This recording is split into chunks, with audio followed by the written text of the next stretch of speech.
Friends, আজকে আমি আমাদের বাড়ির ছাদে ঘুরে বেড়াচ্ছি।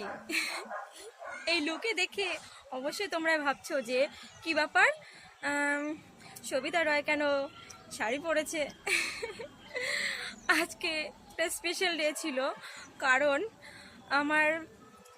আমার একটা জায়ের ছেলে অন্নপ্রাশন ছিল। এই সিম্পল একটা শাড়ি পরে সেখানে চলে গেছিলাম। গুড আফটারনুন, তোমরা সবাই ভালো আছো তো? অবশ্যই জানাবে ভিডিওটি কেমন হয়েছে এবং লাইক এবং কমেন্ট করে জানাবে। আমি অপেক্ষায় থাকবো। বাই।